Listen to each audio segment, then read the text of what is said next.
focused on, oh, okay. So the research that I'm doing right now is pretty expansive. We are working with commercial beekeepers. We have partnerships with about a dozen commercial beekeepers. We're monitoring around 20,000 colonies.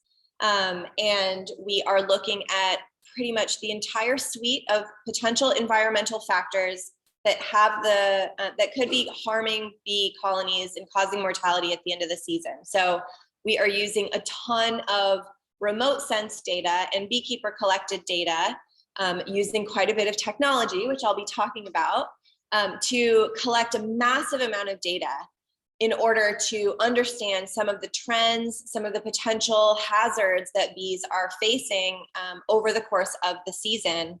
And we're using that information to build predictive models to try to build some maps for locations that bees can be placed, or areas that might be kind of hot spots for pathogen or pesticide sprays, so that we can give beekeepers more information to help assist in management decisions.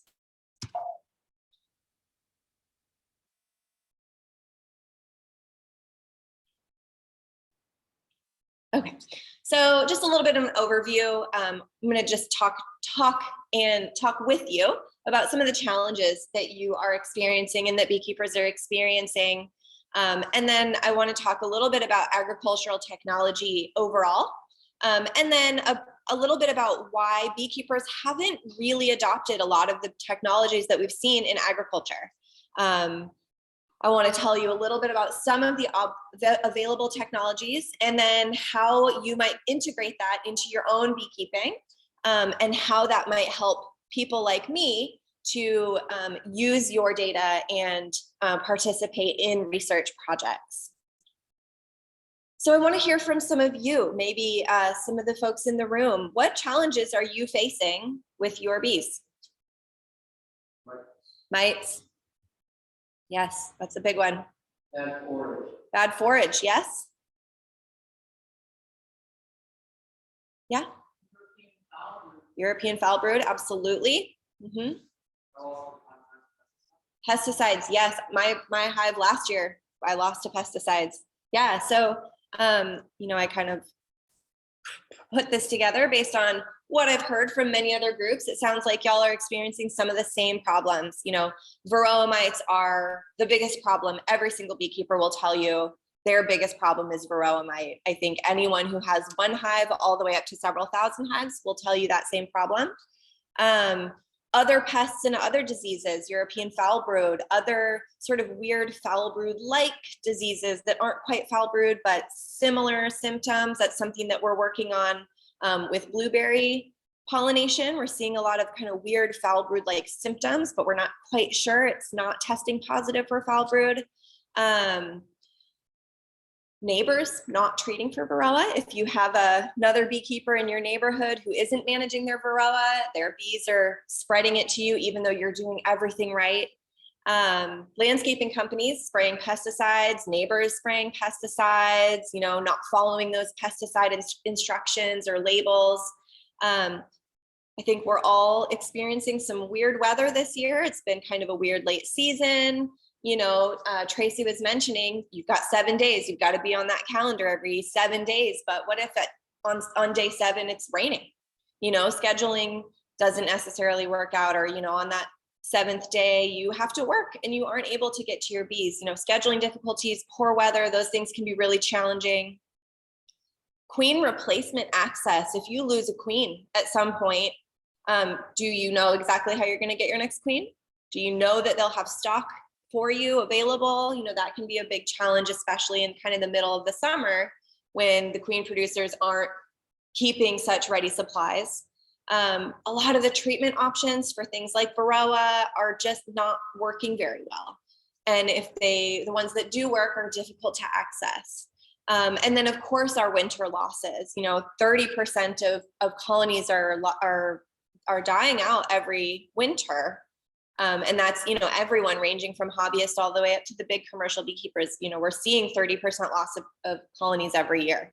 So the challenges that are faced by hobby beekeepers are pretty much the same challenges that are being faced by commercial beekeepers. The big one that the commercial beekeepers are experiencing that maybe some of you aren't experiencing to such a high rate is that they're unclear at what point in the season they are having hive problems because of migratory beekeeping practices. Maybe some of you move your bees around over the summer to kind of follow forage and available nutrients, but probably you're not moving them to other states if you only have a handful of hives. One of the big issues in commercial beekeeping that is really a major challenge is because they might be moving super frequently, they're having a hard time understanding or pinpointing when or where their bees might have been faced with a challenge.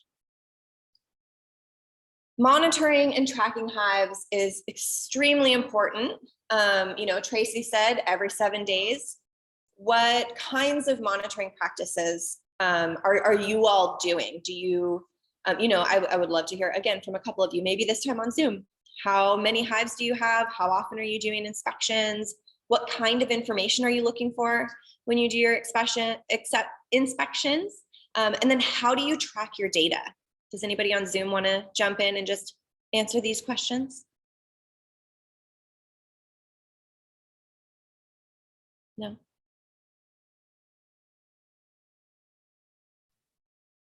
I'll jump in. I track my data the same way I have done for 21 years. I use a notebook. I take it out in the field, so I write down immediately, and the older I get, the more I need it right there in the field. And in the margins, I write down things that I need to bring out the next time, so I'm prepared when I go into the bee yards. And I take a picture so that when I'm not there, I remember exactly how many boxes are on what hive, and I name all my hives so that I know, what I'm keeping track of. And I'll do a mite wash on everybody, and I keep track of that so I know which queens are really doing well with the VSH. And let's see, what else do I do? And then in the wintertime, I use that information to review everything that I've done, something that I tried that worked or didn't work, something that I want to try that I need to research. When I can't take care of the bees, I can be reading about it. I don't like the online stuff because it's not right there. And, you don't always carry a computer out into your bee yard, but there are a lot of other forms and sheets that you can take into the yard with you if you don't want to do a notebook. It's kind of neat to go back and look at, what I was doing 21 years ago compared to what I'm doing now. But I think that that's probably one of the most important things you can do. And I don't do like Tracy. I write in my book exactly what day I need to be into what hive. And then I have a calendar in my notebook also that I can look at and in a moment's notice know what I need to do when I go out to the yard. So Kathy is doing pretty much everything I can recommend, but let's be honest with ourselves. How many of us are taking as extensive of notes as Kathy? Like maybe not. I've certainly been guilty of doing a hive check and not taking any notes. 3 weeks later, wondering what the heck I did. Kathy, you sounds like you've established really good habits a long time ago, but not everybody's quite so on top of things. So that's great to hear from, and I hope that you all take that into consideration to follow Kathy's excellent example. But we'll talk about some ways that maybe paper notebook is not the most efficient method for you. We've got some other options. Most of the time, I know for myself, if I do take any notes, I never look at them again. So that's kind of where we might see a little bit of a shift. And the technology issues that we had here at the beginning today certainly reflect some of the problems with technology. A paper notebook is never going to let you down. you know what to expect from that paper notebook. And as long as you know where it is, paper notebook is always going to deliver for you. But it always has the potential to be lost or catch on fire or, you know, whatever might have happen. And so, you know, technology could be a way to kind of bridge some gaps. Agricultural technology in general is phenomenally efficient and has been growing by leaps and bounds, especially over the last 40 or 50 years. Precision agriculture has just been growing exponentially. For example, laser and GPS guided plant monitoring systems that can plant, harvest, track how much water is in the soil, take photographic images of a plant, use those images to understand what nutrient a plant needs and deliver an exact amount of nutrient, or take an image from a giant piece of machinery and see and identify an insect pest and deliver an immediate and exact amount of insecticide to manage those things. And there might be very little human interaction. This is the way that a lot of food is being grown all around the world, but especially in North America.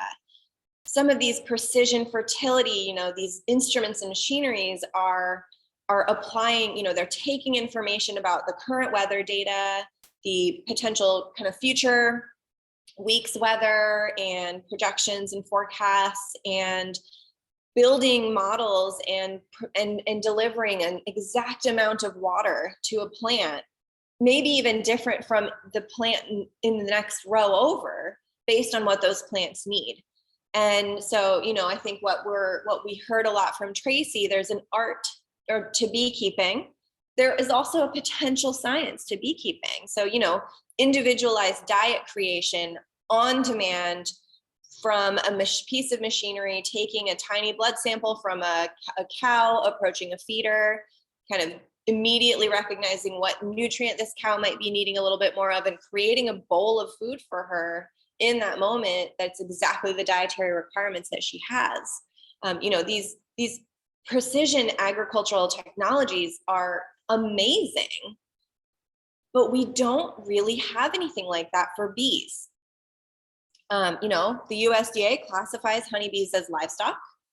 They generally are kind of treated and regulated in the same way as a lot of livestock. And so, you know, where is this technology for beekeepers? Just kind of for fun, when I was putting this talk together, I just Googled modern beekeeping technology because I was kind of curious to see what might come up. And these are the words that came up: handheld smokers, veils, any kind of jacket, honey extractors, scales, movable frame hives. Like these are the modern beekeeping technologies that kind of come up.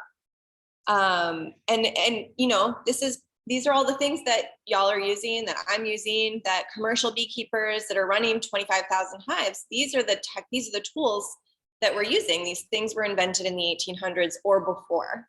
So agricultural technology has really not been keeping up with beekeeping. And that comes down to kind of a few different reasons, right? Plants, crops, they don't move. You know, you put a seed in the ground, the plant grows in that same place in its entire life. So that makes it easy to come back to that same thing. You know, migratory beekeeping is very fast paced. You know, beekeepers might have to get through several hundred hives in a day. Even for smaller operations or hobby beekeepers, the expense of some of these high-tech solutions are just not feasible. It wouldn't make sense to spend thousands of dollars on some precision beekeeping tool when you're really just trying to sell like 30 pounds of honey at your farmer's market every year. Other agricultural practices are really place-based. You know, most agricultural crops have some sort of consultant, a regional expert who knows exactly about the regional weather patterns, soil properties. They know everything there is to know about that kind of plant. And so they're able to kind of collect information and provide it directly to the grower.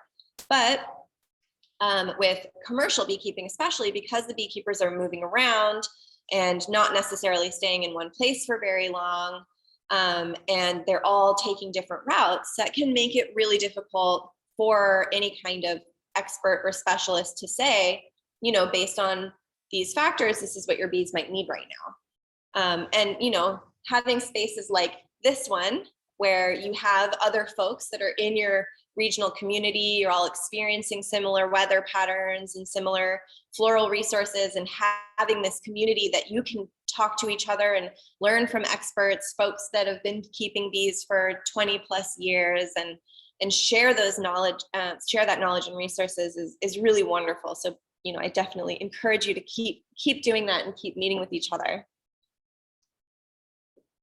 So most of the current technology that's available in beekeeping is either kind of targeted toward sort of the millennial age folks, people who prefer keeping track of their information on their phones. It can be a little bit, you know, it's the tool that most of us have with us at all times. There are individual hive or kind of very small operation types of tools. A lot of these look like in-hive sensors, maybe a small sort of dot-shaped device that measures temperature, humidity. Some of these sensors can measure and track sounds that the bees are making. We've got location monitors. Most of these are used to make sure that somebody's not stealing your bees. There are hive monitoring apps, just tons and tons of sort of beekeeper Bible, beekeeper notebook apps that you can use to kind of record your hive inspection data in an app, you know, a little fill in your boxes and that sort of thing. I also just recently learned about a Varroa scanning app. So you take your phone and you take a picture of a frame, and this app can recognize if there are mites on your bees and count the number of them. I'm not convinced, haven't tried it yet, but it seems a little too good to be true. In part because most of the Varroa are hiding in those cells, but you know, occasionally they might be crawling around. So I'm curious. I'm not willing to spend the $4.99 or whatever to figure out if it works. So if you have used it, please let me know, because I'm very curious. We've got scales that can continuously monitor the weight of your hive, you know, let you know if the hive is getting really heavy. That could help you decide if you want to add another box or remove some honey frames, what have you. So this might be kind of the more science side of the science and art of beekeeping. I'm curious if anybody here is using any of these sort of more modern tools. Yeah. I've got a scale. Okay, yeah. How do they work for you? Huh? They're really cool. Yeah. I don't know that on management. Mm-hmm.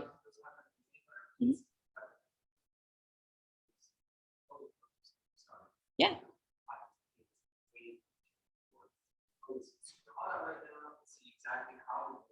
Mm-hmm.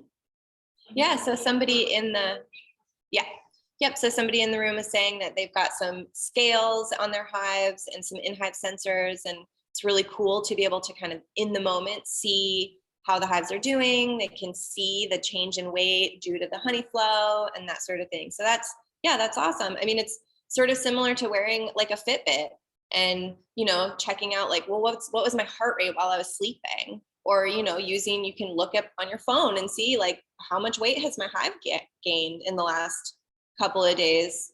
So a cool application. It looks like I see Magali, you've got your hand up. Did you want to chime in on that? An additional tool, I have a thermal camera that I use to kind of see the size of the cluster, and I'm down. I'm not in Puget Sound area. I'm in a cold climate, so I use that to monitor what's going on. Cool, yeah, love that. Anybody else using anything different? Yeah. Sorry, I'm not using anything that I'm really in the high school. And I was wondering if there might be like products on the market that I've looked at, and I love any recommendations or if you recommend. So the question here is for recommendations for hive monitors and scales. Yeah, we can come back to that. We had a master's student graduate from our program recently, and they were monitoring, I think, three different scales. And the one that we found that was sort of the most reliable was Hive Genie, that kind of Hive Genie setup. The other two were okay, but yeah, there's certainly many on the market, and Hive Genie was the one that we ended up with kind of the most consistent, reliable data when we were comparing it to picking it up and putting it on a different scale. So for kind of some of these larger scale operations, some of the current available technology, again, location sensors and beacons. Again, this is a lot of times kind of monitoring to make sure that bees aren't being stolen. You know, they can set up a beacon in the middle of a bee yard, attach some sort of location tag on their pallet or on individual colonies and track the locations.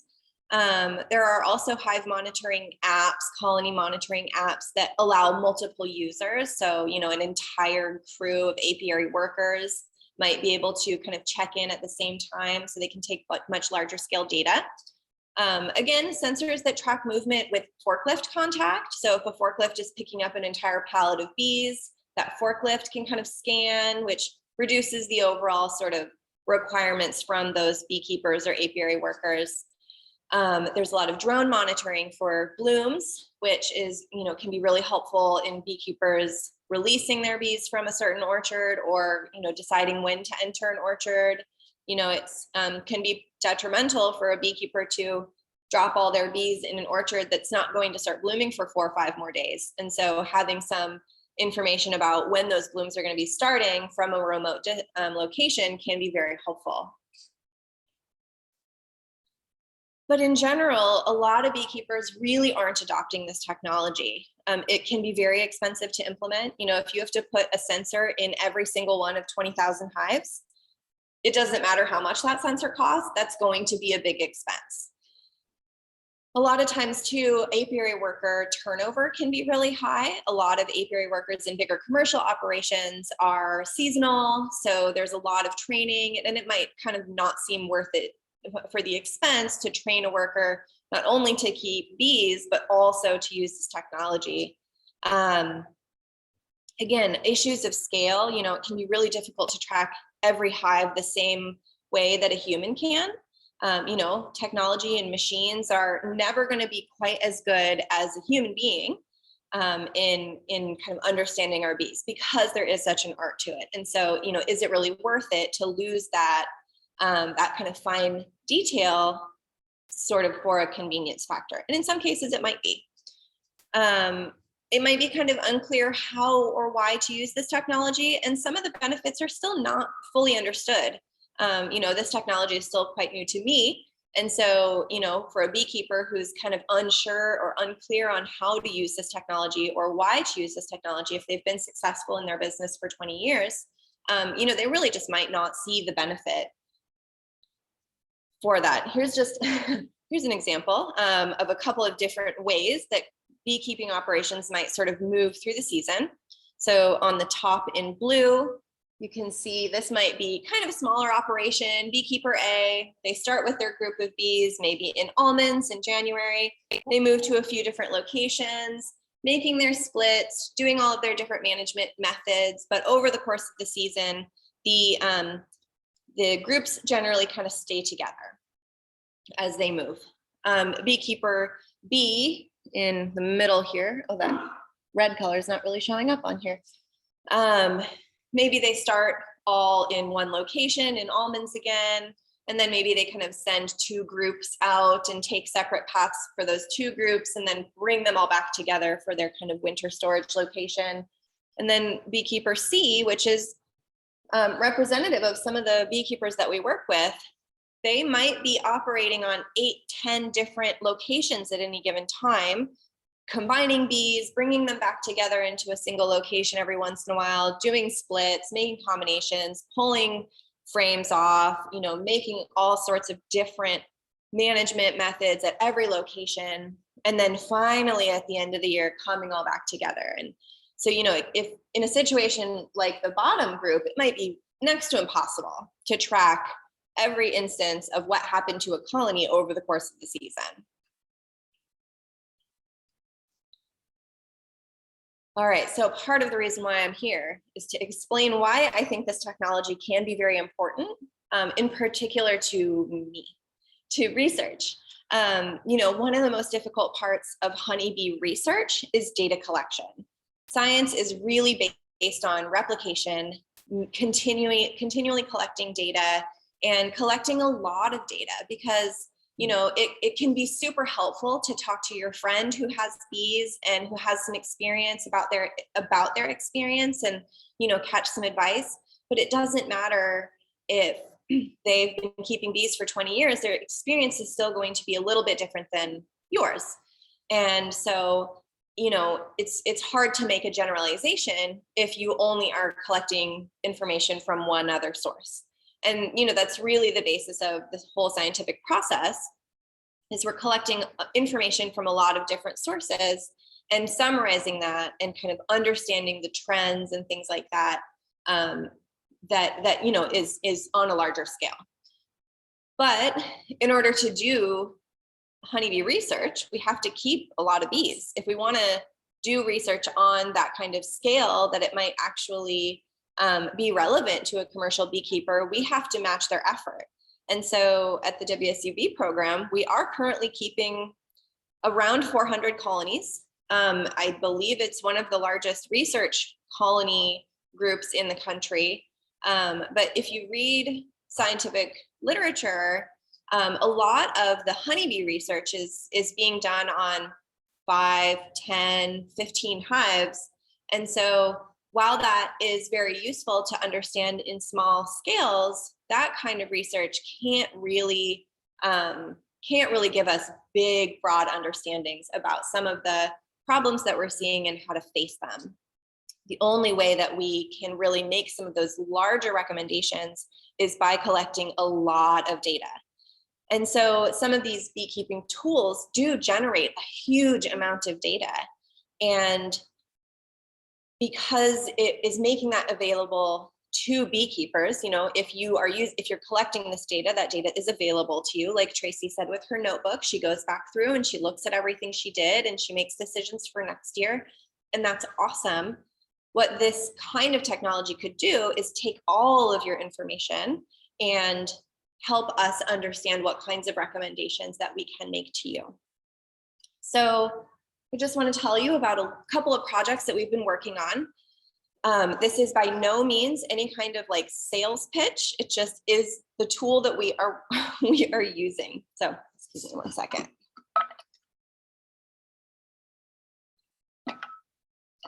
So the WSU Honeybee program has been partnering with Nectar Technologies. They are a precision beekeeping company. They're a tech startup based in Canada. And they have developed kind of a tracking and monitoring system combined with a data management software tool. Through their BeeTrack software, so it's essentially similar to some of the like data collection apps. What this program is location monitoring and like a beekeeper notebook. But every apiary worker has access to collect data, and so they are collecting data on a pretty huge scale. We are following around 20,000 hives across all of North America. We have beekeepers participating in this research in every part of the United States and most of Canada. And we've been using this data to learn more about management activities that might lead to or improve colony loss over the winter. So I'm going to just kind of tell you, so some of the data that we are measuring, a lot of it is beekeeper input data. Excuse me. So because this tool is monitoring locations, we're able to build a map of where every individual hive has traveled to over the course of the season or over the lifetime of that colony. The beekeepers, some are inputting queen line information. So where did they get their queens? If they have any of the genetic data associated, they can attach that information to their colonies. They're keeping track of things like feeding schedules, varroa treatment, varroa checks, hive mortality. All of this information is being put in on kind of a operation by operation basis. What we're hearing from them is that it's not really adding a ton to their sort of overall labor, but they are getting a ton of information back. So beekeepers are monitoring the same way that they normally would. The only difference is instead of writing their data down in a paper notebook that might get lost in the truck or have coffee spilled on it, they're inputting this data into their smartphones. As researchers, we are using all of that data collected by the app, and we're able to analyze some of the trends across all of North America. So quick note on privacy and data sharing, because that's important. All of the beekeepers who are using this technology, they're purchasing the technology, they have the option to opt in to participate in research. If they don't opt in, we never see their data. If they're interested in participating, they can dictate how much data we're receiving. They can tell us, they can tell the company, you can share X, Y, and Z data, but don't share A, B, and C. Beekeeper data is never shared with other beekeepers. And then the data, location information, and any other identifying info, we will never make that publicly available. We are writing up papers for publication. What we're doing to protect beekeeper data is anonymizing some of that data or clustering it into regions so that individual beekeeper information is not made available, so that we can make regional recommendations without saying like, this beekeeper is the person who we got this data from. So, excuse me, grab a little bit more water. So I'm gonna share a little bit of that with you today. Largely what I have for you today is some takeaways. I can only share a little bit of it because some of the data we have not gotten through anonymizing all of it, but I can give you some of the like sneak peeks. So one of the things that we found, which was really interesting, was the mortality rate of colonies increased significantly after being moved twice. So if a colony moved more than 4 times, that colony was 12+% more likely to die over the winter. This is regardless of any other factors. So exclusively number of times moved. You'll see the little 7 dot point has 0% mortality. And we went through that data because we were curious about it. The 5 and 6 moves had, 5 moves had almost 20% mortality. Beekeepers, a lot of cases, either didn't move their bees that time, or by the time they got to that 7th move, that colony had died. And so we are tracking mortality during the season, and then also at the end of the season, their winter mortality. Yeah. Moving 7 times is worse than all at rest, even though. Yeah. So if a hive moved 7 times, the reason that it's showing up as a 0% mortality is because it had died previously. By the time, like, nobody got to 7, basically, it was already dead. Yep. Okay, so the next couple, I don't have slides because I wasn't able to make it secret in terms of protecting the data. But what we did see were feeding. If a beekeeper fed 5 or more times, their colonies were much less likely to die. We also haven't finished all the stats on this. But we saw an improved rate of survivorship, even just with feeding 1 time. And we're counting either feeding sugar syrup or some sort of protein supplement as any kind of feeding. So we pooled both of those. If hives had not been fed, I think we were seeing like 70 to 80% mortality at some point over the year. So keep an eye on your bees, make sure you're feeding them if there's no food available. And then one of the other ones that we found was queen line. So queen line can be really important. What we had sort of noticed was the beekeepers that were tracking where their queens were coming from, we had anywhere from 5 to 70% mortality. In one operation, they had 300 hives that had gotten queens from the same queen producer. And over 70% of the hives that had those queens had died before 1 year. So what we're hopeful with trying to understand is learning if region or sort of more locally acclimatized queens might be contributing to mortality. Right now, that's kind of the best direction that we think we can go. We're not interested in putting queen producers on blast. You know, I'm not going to tell you that XY queen producer is queens all die, because, you know, in certain locations, those queens might be fine. And we're really excited about pulling apart that data because we have this data. But, you know, what we can see and kind of the trends that we've started to see are that when some of the queens move from one climatic region to a vastly different climatic region, that's when we're starting to see some of the big mortality issues. So again, I don't have a nice figure or the exact numbers on those for you because we're still kind of digging through it. We just pulled some of this data within the last week or so. So what we're using this data for is to try to understand some of these regional trends, but we're also using it to build predictive models. So building models like the weather forecast that you might see on the evening news, you know, that those forecasts are coming from decades of historical data, and also they're combining information from a ton of different sources. You know, they're monitoring the different weather patterns, they're taking temperature, sensor data all over the place and kind of building these forecasts and these models. It takes a lot of data to build models to do any kind of prediction. And before having access to this kind of technology, we really weren't able to build any kind of predictive models. And so what we are doing is combining some of this mortality data. We can see at what point did a colony die. We have these maps where we can follow the path of every individual colony, and we can use some of the remote sense data, environmental data, some of the data provided by the USDA and various other GIS, geospatial information systems, companies, to understand what flowers might be blooming at any given point, what areas might have increased potential risk for pesticide exposures.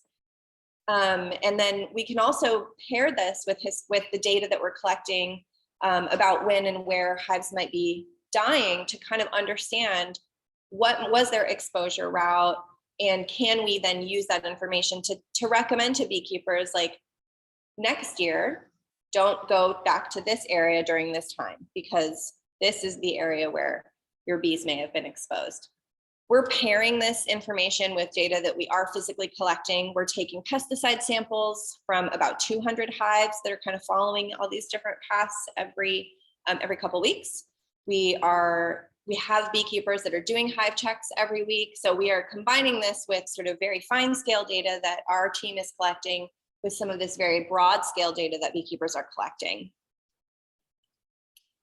If you want to get involved, of course, I hope you're doing regular hive checks. If you're keeping your notebook, like, scan your pages and send them to us. Collect data about your hives, use apps and download the spreadsheets, because pretty much all of these apps will allow you to download your data and look at it in a spreadsheet, or kind of look at, they might even build graphs for you to kind of see how your hives are doing. And even if you don't share that data with other folks, with researchers, you know, monitoring and using that data yourself and sharing it here with your peers can be really helpful.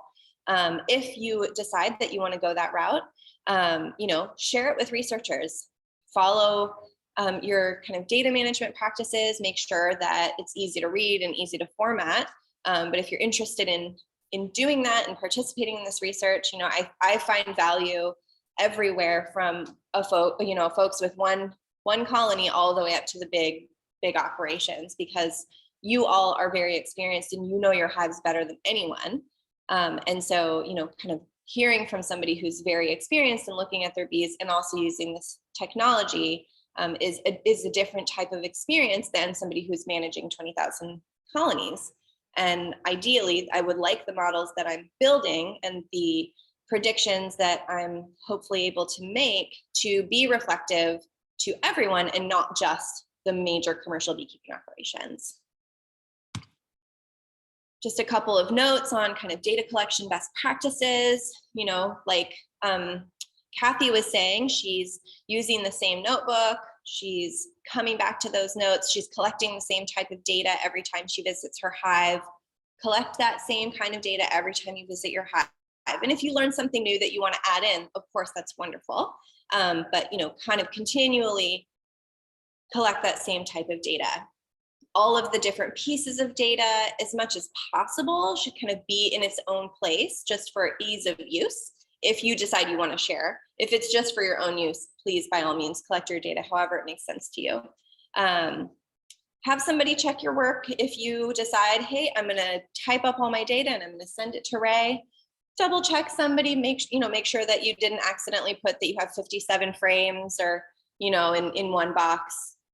I can probably figure out that that's not necessarily right, but it is helpful to have that kind of check to make sure that you've got the right answers so that it's not just a lost data point. And then of course, compare this information with your fellow beekeepers. Y'all have what seems like a really great community here. It sounds like you're sharing ideas and tips, and so sharing this data with your fellow beekeepers is also really beneficial. If you want to get in touch with us, please do. I've got our website, my contact information. I know that the WSU honeybee program in mid-July, we're hosting an instrumental insemination conference. I do believe that that is still open for registration. We have Zoom available option if you want to just participate, listen to the lectures. There's going to be a lot of great talks. Probably some of you know Sue Kobe. She's really heavily involved in that.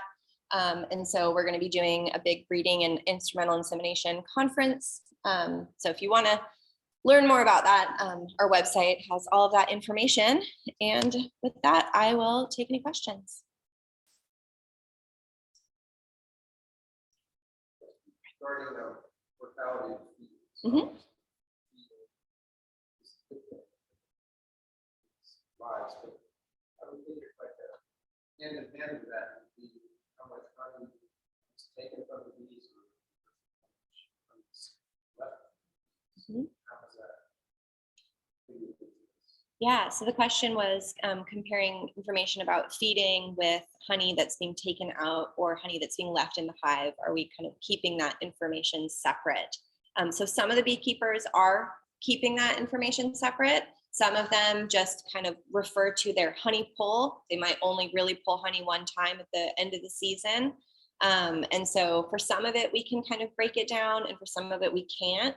For kind of what I had mentioned here, the folks that are feeding at least 5 times, a lot of those are feedings either at the very beginning of the season or the very end of the season, or if they end up kind of stuck in an in-between space where they wouldn't really be taking honey anyway.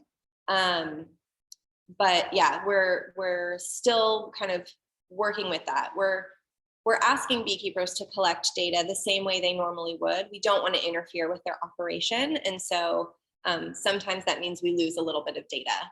But what we were able to pull was very strong correlation with increased survivorship with increased feedings. Yep, in the back. Curious if you know anything about acoustic monitoring? Oh, yeah. The question was if I know anything about acoustic monitoring. We have played around a little bit with some of the acoustic monitoring, like the frames that you can stick in.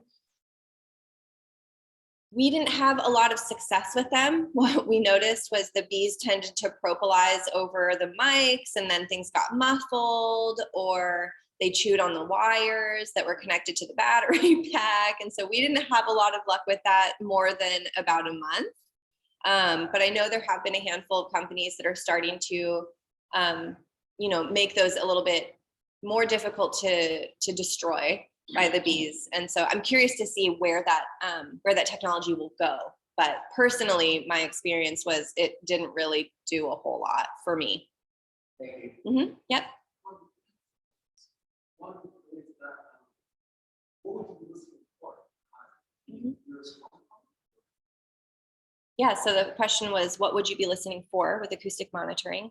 So yeah, I think the kind of general premise behind some of these technologies was that they could hear different frequencies, that they felt like they might notice different patterns of sort of buzzing sounds at different temperatures, that they might elicit a specific tone or vibration frequency if bees were getting too hot or overcrowded. I think they were also generally just listening for volume, and kind of using that to guess maybe if the volume is high, then it might mean that the bees are kind of crowded and might swarm. But and I think it was based on a bit of research, but I think a lot of the drawbacks and some of the difficulties kind of got in the way of those being terribly useful. You said you had a second question? Yes, you had a graph, so the mortality, it drops between 1 and 2. Mhm. Why is that? So the question is, in this movement figure, the number or the mortality dropped between 1 and 2. And the question was, why is that? So it is a little bit of a drop. It really wasn't significant in terms of, kind of the statistical analysis. This figure is combining like 20,000 colonies. And so it's a large amount of data. That mortality difference really for this scale could have been solely just down to like one person or one beekeeper that ended up in an area had a bout of crappy weather. And so maybe lost a few more hives, or, it could have been some kind of management. Some of this data is kind of intertwined in ways that we can't necessarily control for. We did our best, and we were able to kind of bring our other factors, separate our other factors out pretty well. But yeah, that number was not statistically significantly different between 1 and 2. Looks like Kathy has a hand up. Oh, yeah, Ray, I wanted to know if you have had any experience with Jerry Brahmanshank's Bee Health Guru app. I have not. It takes a microphone that you put inside the hive, and it gives percentage ratings on hive beetles, Africanized, queenless, EFB.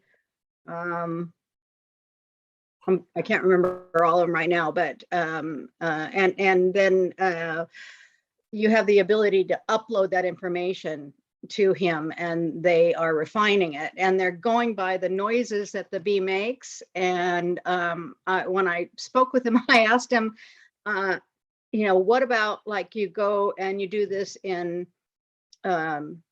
Europe or in Australia? I said, do bees have different accents than like humans? And he said yes. And so I thought that was just a fascinating thing.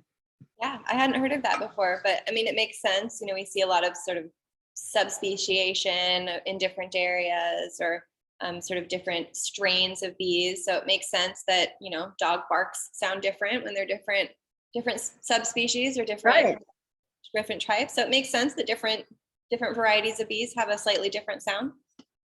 Do we have any more questions on Zoom? I think so. Any other questions in the room? Yeah. Data is annualized, correct? Sorry? It's annualized with data, Yes. and when's the effective date? So we started collecting data in February of last year. And we are continuously collecting data. We're looking at kind of from winter to winter, but we are also monitoring from the beginning of the project and continuing to monitor those bees as long as we can. Yeah.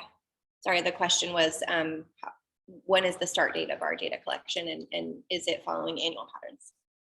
If you're collecting data from a wide range of keepers, people with thousands of people with one hive, how do you manage the quality of your data? Yeah, so the question is, how do we manage the quality of the data when we're working with data from beekeepers that might have one hive or thousands of hives? So again, we are providing kind of general recommendations, but of how to enter the data. But we're not asking them to change anything in their operation, the way that they collect data. So we want to kind of capture the variation in the way that different beekeepers use and collect data, because the way that you all collect data differently tells us a lot about your management strategies. And it will also kind of allow us to then give that information back to you in maybe many different ways that might make sense for different people. We are separating out the data that's collected when folks report that they have, 1 to 20 hives, 20 to 100. So we are managing and kind of tracking data on a scale.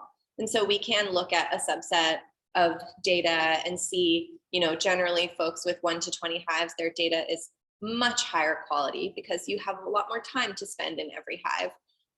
We are seeing a lot more coarse data collection from some of those big operations, but we are still able to collect quite a bit of information, even if it's just location and mortality. We're able to then use that location data to collect other environmental data from those locations to then use that to kind of build some of these predictive models. Follow on, Mhm. do you provide a tool for collecting data to people that they can like fill in the box, or somebody can do stream of consciousness data? Is that any good? So the question is, are we providing a tool? So the tool that we have been using is a product that beekeepers are purchasing, and we are partnering with the company that provides that product. So it's a tool called BeeTrack. It's owned and licensed by Nectar Technologies. They're a company out of Canada. And so we've had a handful of beekeepers. Our operation, Nectar, has been working with us. We are customers. WSU is customers of this company. They've generously provided us with a research pricing, but we're accessing data with their permission of the beekeepers who are purchasing this technology. Kathy, did you still have your hand up? Or is this a new question, or is your hand just still up from before? Maybe just still up from before. All right, well, I want to be respectful of I'll get it down. yeah, I want to be respectful of y'all's time. I think I've used up most of mine, but my email is available. I can send my presentation to Kit if y'all want to follow up on that. And yeah, please reach out if you want to chat more.